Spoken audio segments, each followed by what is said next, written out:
Mabigat na ba? Mabigat na masyado, be? Patient? Mabigat? Walang po. Sobrang sakit.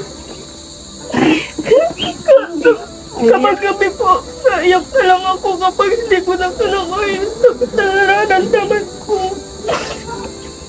Minsan po, sabi ko parang ayos na ako ng mundo. Kasi palagi na lang ganun. Kasi kahit anong gawin ko, palagi silang pinapapaga. Ang sakit po sa panaramdam. Ngayong kapag may sinusuot ako na maayos sa paningin nila, ano po, may nasasabi sila na ayun, maarte na daw ako. Nagiging okay na ako. Sinusuot ko lang naman po yung pinapahalagahan ko lang naman po yung mga binibigay sa akin ng mga sponsor. Tapos, na-react pa sila na umaasa na lang kami sa mga sponsor dahil